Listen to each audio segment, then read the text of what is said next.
Saya ingin ke Pak Pipin. Pak Pipin, ini kan masih menimbang-nimbang ya, meskipun sudah ada mungkin dikomunikasikan, ini sudah dikomunikasikan kan sebelumnya kepada Pak Anies Baswedan. Nah kalau sudah dikomunikasikan mungkin yang bersangkutan masih menimbang-nimbang. Tapi bagaimana kalau seandainya Pak Anies ini juga ingin maju ke DKI 1? Ya tentu kita akan pertimbangkan ya. Jadi kalau kita lihat, saya bilang ada dua kemampuan yang harus dimiliki oleh calon kepala daerah. Yang pertama adalah capacity to win, yang kedua adalah capacity to govern. Kemampuan untuk menang dan kemampuan untuk mengelola kemenangan untuk pemerintah itu memang dimiliki oleh Mas Anies Baswedan. Tinggal bagaimana nanti siapa pasangannya ke depan ya. Dan siapa partai yang akan mengusung. Jadi kita tentu akan mempertimbangkan koalisi dengan siapa, kemudian nanti pasangannya siapa, karena kita tidak bisa sendiri memutuskan. Jadi PKS meskipun pemenang pemilu di DKI Jakarta, tetap kami belum genap 20%. Jadi kami harus mempertimbangkan mitra koalisi kami. Dan tentu sekali lagi kami akan berusaha untuk memprioritaskan kader kami ya untuk menjadi calon kepala daerah. Kalau Sekali lagi tentu harus ada negosiasi dengan mitra koalisi kami. Dan yang kedua tadi dua kemampuan itu harus dimiliki. Dan siapa yang kira-kira bisa, yang cocok, yang kira-kira bisa diakomodasi oleh mitra koalisi. Dan juga kita akan pertimbangkan tadi kalau dari internal PKS misalnya ada Pak Sohibul Iman, Pak Mardhani, atau dari Pak Presiden atau Pak Hemerudin saat ini Ketua DPW PKS DKI Jakarta. Kami akan pertimbangkan apakah jadi gubernur dari kader kami atau misalnya kami jadi wakil, atau kita akan mencari tentu yang terbaik. Dan kita akan dengarkan aspirasi dari masyarakat. Kita akan lihat hasil survei, kita akan tanyakan bagaimana struktur kader PKS, para pemilih PKS.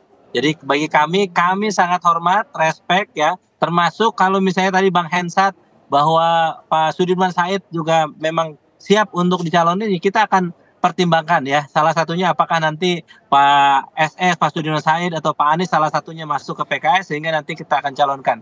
Ya, dari tentu sekali lagi kami akan pertimbangkan yang terbaik dan kita akan dengarkan struktur kader dan para pemilih PKS dan masyarakat PKS di DKI Jakarta untuk memutuskan siapa gubernur atau wakil gubernur yang akan diusung oleh Partai Keadilan Sejahtera. Nah kalau kita tahu juga bahwa kita kalau bicara soal DKI 1 ini juga mungkin kita harus runut lagi ke belakang begitu ya ketika Pilpres. Tapi kan ketika Pilpres ini Nasdem juga salah satu yang mengusung Anies Baswedan. Kalau seandainya Nasdem ini meminta Anies Baswedan untuk menjadi calon DKI 1 yang diusung oleh Nasdem, bagaimana? Apakah PKS tidak akan merasa kehilangan potensi untuk bisa menang atau bagaimana Pak Pipin?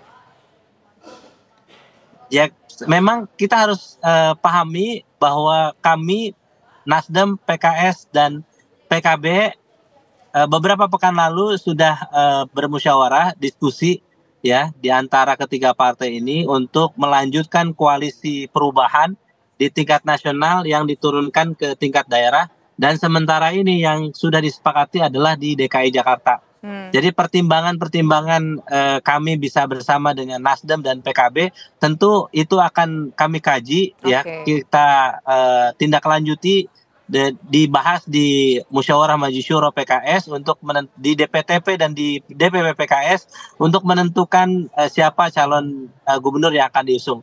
Tentu kami akan mempertimbangkan, sekali lagi kami akan dengarkan aspirasi masyarakat DKI Jakarta, siapa calon gubernur yang akan memimpin DKJ ke depan. Oke, baik. Sekarang kita ingin ke Bang Henry Satrio. Bang Henry Satrio, kalau seandainya lah Anies bersedia untuk memberikan endorsement kepada calon yang nanti diajukan PKS sesuai dengan requestnya PKS, apa sih benefit politiknya yang akan didapatkan oleh Anies Baswedan? Ya, yang pertama adalah jiwa besar Anies Baswedan itu akan mendapat poin penting ya. Dan kemudian kalau dia mempertimbangkan untuk maju lagi di 2029 di Pilpres, tentu saja PKS tidak akan melupakan jasa Anies Baswedan begitu saja. Hanya Tisa, di pilkada ini ada satu hal yang mengkhawatirkan saya, gitu ya, yang kemudian bisa membuat banyaknya kotak kosong yang akan bertebaran di pilkada. Yang pertama adalah kekhawatiran terhadap atau dissenting opinion yang disampaikan oleh 3 hakim MK tentang apa yang dilakukan, apa yang terjadi pada Pilpres kemarin, gitu ya, yang ada PJ terlibat, kemudian bansos dan lain-lain. Yang kedua, mungkin akan banyak juga tokoh-tokoh yang lolos ke parlemen yang tidak ingin maju ke pilkada karena harus mundur dari pilkada gitu. Padahal harus mundur dari pileg gitu ya. Sebagai calon legislatif gitu, harus mundur dari calon legislatif padahal mungkin mereka kemarin sudah mengeluarkan banyak sekali logistik. Jadi di Jakarta misalnya yang pertarungannya begitu keras, ini saya khawatir juga gitu, siapa kira-kira tokoh yang kemarin lolos ke DPR, lolos ke Senayan maupun lolos ke Kebun Sirih ya, kemudian akan berani meninggalkan jabatan dia sebagai anggota DPR dan DPRD atau DPRD untuk maju ke perhelatan Pilkada Jakarta.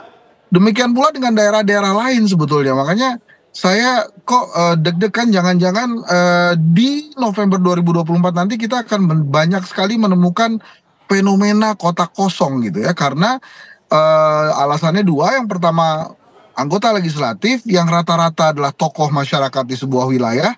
Baik. Sudah banyak yang menjadi anggota DPR. Dan kalau mereka mau maju ke pilkada harus mundur. Kemudian yang kedua, dissenting opinion yang menyebabkan trauma politik yang luar biasa bagi para tokoh-tokoh yang akan maju ke dalam perhelatan pilkada gitu, Tisa. Oke, baik. Terima kasih Bang Henry Satrio, terima kasih juga Bang Pipin Sopyan sudah bergabung bersama kami. Politik masih dinamis, tentunya masih kita tunggu nanti Agustus apakah kira-kira Anies Baswedan bersedia memberikan endorsement kepada calon PKS atau justru mungkin nanti PKS bisa bekerja sama lagi dengan Anies Baswedan dalam konsep yang berbeda begitu. Baik, terima kasih Bapak-Bapak sekalian.